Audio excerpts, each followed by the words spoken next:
Hello students, आज के इस वीडियो में हम लोग स्टार्ट करेंगे लोधी डायनेस्टी। और इससे पहले हम लोगों ने Khilji dynasty and then Tughlaq dynasty दोनों को अच्छे से पढ़ लिया है। दोनों के वीडियोस आप लोग के लिए अवेलेबल हैं। सो इसको पढ़ने से पहले एक बार उन्हें भी आप वॉच करें अच्छे से। And let's continue with the Lodhi dynasty, है ना। तो चलो शुरू करते हैं। Last Sayyid ruler Ahmad Shah willfully renounced rule upon Delhi and Behlol Khan Lodi occupied Delhi in 1451 AD। तो लास्ट सैयद रूलर जो था आलम शाह, उसने विलफुली रिनाउंस्ड कर दिया रूल किसके upon Delhi and Bahlol Lodhi occupied Delhi. छोड़ दिया किसने? आलम शाह ने विलफुली छोड़ दिया दिल्ली के ऊपर अपना जो रूलिंग था उसका, उसने विलफुली छोड़ दिया, इच्छा से छोड़ दिया। एंड बहलोल खान लोधी जो था उसने ऑक्यूपाई कर लिया फिर दिल्ली को। कब किया? 1451 में। लास्ट सैयद रूलर आलम शाह ने तो विलफुली छोड़ दिया दिल्ली को, और बहलोल लोधी ने उसको ऑक्यूपाई कर लिया, यानी उस पर अपना कब्जा कर लिया 1451 एडी के अंदर। For the first time after the Turks Afghan dynasty ruled Delhi. और ये पहली बार ऐसा हुआ कि जो टर्क्स थे, अफगान डायनेस्टी जो थी, उसने दिल्ली पे रूल किया। The efforts made by the Mahmud Shah Shirki of Jaunpur to rule Delhi became unsuccessful। जो एफर्ट्स किए थे महमूद शाह शिरकी ने, जो कि जौनपुर का था, दिल्ली के ऊपर कब्जा करने का, वो अनसक्सेसफुल रहा क्योंकि उसके अगेंस्ट में बहलोल खान लोधी जो था वो ज़्यादा पावरफुल प्रूव हुआ। After ruling for 38 years he died in 1489। तो अपना जो बहलोल खान लोधी था, बहलोल खान लोधी जो था वो 38 ईयर्स तक उसने रूलिंग किया दिल्ली पे, और फिर उसकी 1489 के अंदर डेथ हो गई। After his death his second son Nizam Shah, Nizam Shah जो है वो रूलर बना भाई, ठीक है। अब देखते हैं उसकी डेथ के बाद उसका जो सेकंड सन था Nizam Shah took the title of Sikandar Shah. उसने सिकंदर शाह का टाइटल लिया एंड बिकेम द सुल्तान। अब वो दिल्ली का सुल्तान बन गया। He extended his empire till Tirhut Bihar and Bengal. उसने अपने इसको साम्राज्य को जो कहते हैं उसको तिरहुत तक, बिहार और बंगाल तक उसने क्या किया? एक्सपेंड किया, बढ़ाया। His judicial system and revenue reform were famous. और इसके जुडिशियल सिस्टम और रेवेन्यू सिस्टम जो था वो बहुत फेमस था। किसका? निज़ाम शाह का, जिसने टाइटल किसका लिया था? सिकंदर शाह का, ठीक है। तो उसका जो जुडिशियरी था और इसका जो रेवेन्यू रिफॉर्म था वो काफ़ी फेमस रहा। He perform the work of measuring the land. और देखिए इसने, निज़ाम शाह ने ही क्या किया? लैंड को मेज़र करने का जो वर्क था ना वो परफॉर्म किया। And fixing land revenue on that basis. और लैंड रेवेन्यू को उसके बेसिस पे क्या किया? फिक्स किया कि लैंड रेवेन्यू जो है वो on the basis of land measurement पे ही क्या होगा? फिक्स होगा कि किसको कितना देना है, किसके पास कितनी ज़मीन है और किसको कितना लैंड रेवेन्यू पे करना है। He started the use of measurement unit named गज। उसने एक मेजरमेंट का यूनिट बनाया जिसको गज बोला गया। अब बोला गया है कि 1 गज वॉज, एक गज कैसा था? एक गज किसके बराबर था? 1 gaz was generally equal to 30 inches. एक गज जो था वो 30 इंच के बराबर था, ठीक है जी। अब क्या होता है, एक मिनट। तो एक गज जो था वो 30 इंच के बराबर था। For a long time gaz continue to used by the name of Sikandar एक गज। और काफ़ी लंबे टाइम तक जो गज था उसको सिकंदर एक गज बोला गया, क्योंकि इसने अपना टाइटल क्या ले लिया था? सिकंदर ले लिया था। किसने? नाजिर शाह ने। In order to maintain his sovereignty over the ruler of Etawah, Bayana, Kol and Gwalior and Dholpur, he build the town of Agra in 1504 AD. अब इसने क्या किया? निज़ाम शाह ने अपनी सॉवरेंटी को मेजर करने के लिए इटावा के जो रूलर थे, बयाना, कोल, ग्वालियर के जो रूलर थे ना, he build the town of Agra. एक मिनट वापस आइए। In order to maintain his sovereignty over the rulers of Etawah, Bayana, Kol, Gwalior and Dholpur, इसलिए उसने क्या किया? इन सारी जगहों के रूलर्स के ऊपर अपना सॉवरेंटी का मतलब होता है साम्राज्य, ठीक है। तो अपना साम्राज्य जमाने के लिए इसने क्या किया? आगरा के अंदर क्या बनाया? एक फोर्ट बनाया। सॉरी, आगरा के अंदर फोर्ट नहीं बनाया, आगरा को ही इसने बना दिया 1504 में। तो अगर आगरा का आए तो आगरा किसने बनाया भाई? नाजिर शाह ने बनाया, ठीक है ना। नाजिर शाह ने बसाया। आगे देखते हैं। जिसको सिकंदर भी बोला गया था, उसने ये टाइटल ले लिया था। उसके बाद देखो आगे क्या है। His nickname was Gularu Khan. अब इसका नाम क्या रहा? निकनेम क्या था? गुलारू खान था। किसका? नाजिर शाह का। He also composed poems by this pen name. उसने गुलारू खान जो उसका पेन नेम था ना, निक नेम था, इससे काफ़ी सारी पोएम्स भी इसने लिखी थी नाजी शाह ने। And after his death his son Ibrahim Lodi ascended the throne in Agra in November 1517। अब क्या होता है, नाजी शाह की हो जाती है डेथ, तो उनका बेटा है इब्राहिम लोदी। हम पढ़ रहे हैं कौन सा डायनेस्टी, लोदी डायनेस्टी। अब लोदी जो था इब्राहिम लोदी, उसने ही क्या किया, फाउंडर बना वो लोदी डायनेस्टी का। किसका बेटा, नाजी शाह का। तो जब नाजी शाह की डेथ हो गई तो उनका जो बेटा था इब्राहिम लोदी, उसने असेंड किया थ्रोन को आगरा के। कब किया, 1517 एडी के अंदर। और 1517 से 18 एडी के अंदर लोदी जो था वो डिफीट हुआ बैटल में। कौन से बैटल में, जो कि बिटवीन लड़ा गया किसके, लोदी के और राणा सांगा के। यानी कि लोदी ने राणा सांगा के साथ बैटल यानी कि युद्ध किया और उस युद्ध में वो हार गया। 1557 से 58 के बीच में ये युद्ध हुआ था। In the battle of Panipat in 1526 AD the sultan Ibrahim Lodi was defeated by Babur. अब क्या होता है भाई, अब पानीपत का बैटल हुआ 1526 के अंदर, तो उसमें सुल्तान इब्राहिम लोदी किससे हार गया, बाबर से हार गया। In history this battle is famous at the first battle of Panipat. और हिस्ट्री में बाबर के साथ जो इसकी लड़ाई हुई थी ना, वो फर्स्ट बैटल ऑफ पानीपत बोला जाता है। किसकी, इब्राहिम लोदी की। This battle proved to be a landmark in the history in Mughal dynasty.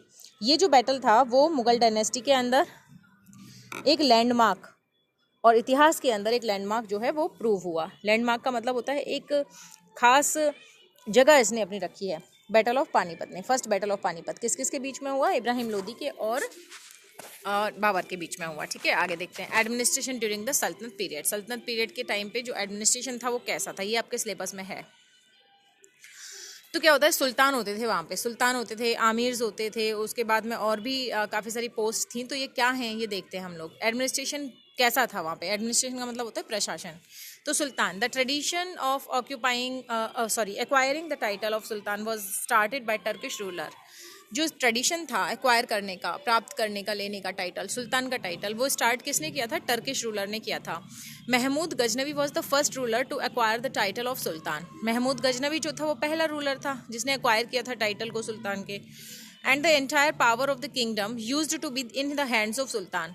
जो पूरा पावर था किंगडम का वो किसके हाथों में था, सुल्तान के हाथों में था, होता था। And he was the chief justice as well as the political and religious commander in the absolute term. और सही टर्म्स में अगर बोला जाए ना, तो जो सुल्तान होता था वो चीफ जस्टिस भी होता था, पूरा न्याय वगैरह यही देखता था, जस्टिस वही करता था।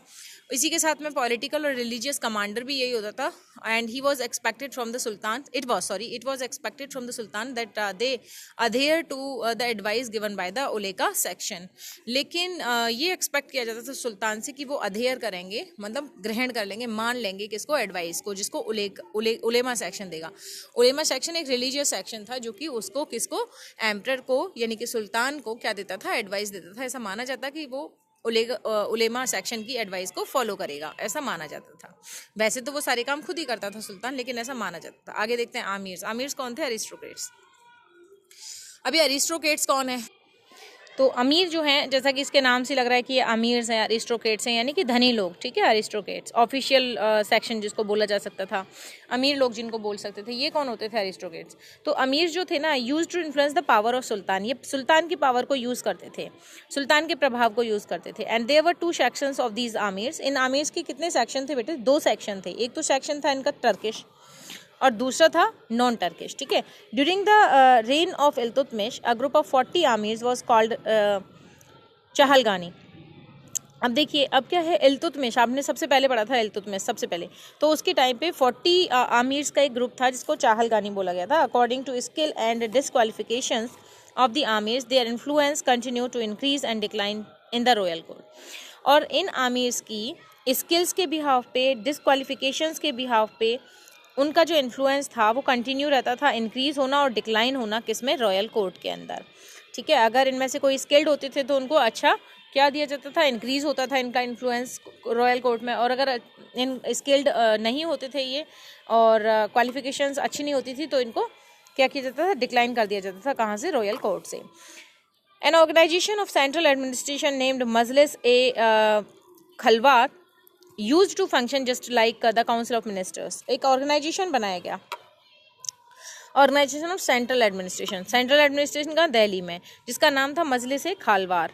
इसको यूज़ किया गया फंक्शन करने के लिए, जैसे कि काउंसिल ऑफ मिनिस्टर्स। तो ये क्या है ऑर्गेनाइजेशन किसका, एक तरीके से क्या हो गया, काउंसिल ऑफ मिनिस्टर्स हो गया। कहाँ बनाया गया, सेंट्रल एडमिनिस्ट्रेशन के लिए बनाया गया। इसको नाम क्या दिया गया, खजले से खालवार। अब क्या होता है, इट्स 4 कंपोनेंट्स वर वजीर, आरिज मुमालिक एंड दीवाने इंसा एंड दीवाने रिसालत। इसके 4 जो थे कंपोनेंट थे, कंपोनेंट का मतलब होता है तत्व थे। इसमें चार चीज़ें, 4 लोग होते थे। कौन कौन से होते थे, एक तो वजीर होता था, एक आरिज मुमालिक होता था, दीवाने इंसा होता था और दीवाने रिसालत होता था। ठीक है, आगे देखते थे। ऑफिस ऑफ वजीर वॉज कॉल्ड दीवाने वजारत। जो ऑफिस होता था किसका, वजीर का, वो दीवाने वजारत बोला जाता था, दीवाने वजारत। ठीक है, it can be regarded as the finance department. इसको फाइनेंस डिपार्टमेंट भी अपन समझ सकते थे, मान सकते थे। मुस्तौफी जो था मुस्तौफी था चीफ ऑडिटर, और उसके बाद खाजिन जो होता था वो ट्रेजरर होता था, मुजामदार जो होता था वो अकाउंटेंट होता था। Used to be the employees of this department. इस डिपार्टमेंट में काम करते थे ये लोग। ठीक है, फाइनेंस डिपार्टमेंट के अंदर। आगे देखते हैं, Jalaluddin Khilji established a department. Jalaluddin Khilji ने एक डिपार्टमेंट स्टैब्लिश किया, नेम्ड दीवाने वाकुफ, जिसका नाम रखा गया Diwane Wakuf. And Alauddin established a department named Diwane Mustakhraj. और देखो दो हुए, एक तो हुआ ये जिसका नाम अभी हमने पढ़ा जलालुद्दीन खिलजी, खिलजी डायनेस्टी का, और ये कौन है, अलाउद्दीन, ये भी खिलजी है। तो दोनों ही खिलजी डायनेस्टी के रूलर्स हैं ये। तो इसने क्या किया, इसने जो बनाया उसका दीवाने वाकुफ था, और अलाउद्दीन ने जो स्टैब्लिश किया डिपार्टमेंट उसका था Diwane Mustakhraj. These came under the finance department. ये दोनों ही चीज़ें जो थी ये किसके अंडर में आती थी, फाइनेंस डिपार्टमेंट की। And Mohammad Tughlaq established Diwane Amir Kohi to change land into agricultural land. अब जो था ये अपना मोहम्मद तुगलक, इसने क्या किया, स्टैब्लिश किया, मतलब बनाया। क्या बनाया इसने, Aamir, Diwane Amir Kohi, to change land to agricultural land, यानी कि ज़मीन को एग्रीकल्चरल लैंड में चेंज करने के लिए इसने क्या बनाया, दीवान ए आमिर कोही। उसके बाद है he used to be the commander of the army, और ये कमांडर ऑफ द आर्मी भी था। आगे देखते हैं, Diwane Insha was responsible for royal postal system. जैसा कि हमने भी 4 एलिमेंट्स पढ़े हैं ना, ठीक है, तो उनमें से दीवाने इंशा क्या है, रिस्पॉन्सिबल था रॉयल पोस्टल सिस्टम के लिए। एंड द फंक्शन ऑफ दीवाने रियासत was like that of a foreign minister. दीवाने रियासत का जो फंक्शन था वो ऐसा फंक्शन था कि फॉरेन मिनिस्टर का जो फंक्शन होता है वो दीवाने रियासत का था। उसके बाद है Sadr us Sudur, use to be the head of the religious department. Sadr us Sudur जो था वो head of the religious department होता था। And this had a separate treasury in which the money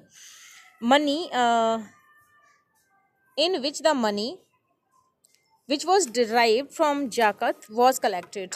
और इसके अंदर सदर उस सुदूर जो था वो रिलीजियस डिपार्टमेंट था, और इसका अपना एक अलग से ही ट्रेजरी था, खजाना था, जिसमें वो पैसा रखा जाता था जो कि जाकत से कलेक्ट किया जाता था। Qazi ul Qazat was the judicial department. Qazi ul Qazat जो था वो जुडिशियल डिपार्टमेंट था। एंड वाइल बरीद ए मुमालिक जो था वो डिपार्टमेंट था इंफॉर्मेशन का। There were 6 employee to handle the court and matters related to palace. और इसमें ये जो बरीद ए मुबालिक डिपार्टमेंट था इन्फॉर्मेशन का, इसमें 6 एम्प्लॉयज़ होते थे जो कि हैंडल करते थे कोर्ट को और कोर्ट मैटर्स को, पैलेस के मैटर्स को, महल के मामलों को हैंडल करते थे। And they were Wakil dar Barbak and Amir Hajib, Amir Shikar, Amir Majlis and Sar Jandar, ये लोग भी इसमें होते थे। एंड ये 6 लोग जिनका हमने भी पढ़ा है ना कि 6 एम्प्लॉयज़ होते थे इसके अंदर, किसके अंदर, इस डिपार्टमेंट के। कौन सा, बारिद मुमालिक कौन सा डिपार्टमेंट था, इंफॉर्मेशंस का। और इसमें कितने एम्प्लॉय होते थे, 6 एम्प्लॉयज़ होते थे। और वो कौन कौन से थे, वाकीर दार होता था, बारबक होता था, आमिर हाजिब होता था, आमिर शिकर होता था, आमिर मजलिस होता था और सरे जहांदर होता था। ठीक है, the booty which was seized during war times was called khams. Booty का मतलब होता है बेटा लूट मार का जो माल जो कि सीज किया जाता था वॉर टाइम्स पे, उसको खाम्स बोलते थे, है ना। प्रोविंसेस वर कॉल्ड वाली एंड नाजिम, प्रोविंसेस को वाली बोलते थे, नाजिम बोलते थे। And the provincial heads were appointed by the sultan, और प्रोविंशियल हेड को कौन अपॉइंट करता था, सुल्तान अपॉइंट करता था। And Shiq use to be the revenue officer of the district, और जो शिख होता था, शिख वो रेवेन्यू ऑफिसर होता था डिस्ट्रिक्ट का। आगे देखते हैं। From 1206 AD to 1226 the frontiers of, जो अब क्या होता है 1206 से लेके 1226 तक जो फ्रंटियर्स थे, फ्रंटियर्स का मतलब होता है बॉर्डर्स थे, किसके? Borders of Delhi Sultanate empire continue to expand और decline according to the power of the ruling sultan of that time. वो घटते बढ़ते रहे रूलिंग सुल्तान की पावर के बिहाफ पे। अगर सुल्तान पावरफुल है तो एक्सटेंड भी हुए, और अगर सुल्तान वीक है ना, तो जो एम्पायर का एक्सटेंड था वो घटता भी गया। अब नेक्स्ट करेंगे हम लोग इंडिया यानी Bharat during the Mughal period. ये बाबर से हम लोग स्टार्ट करेंगे नेक्स्ट अपने वीडियो के अंदर। So till then have a good day to all. I hope video आपको ठीक लगा होगा। This is my kind request कि एक बार आप इस चैनल को सब्सक्राइब करें जिन्होंने नहीं किया है, प्लीज़।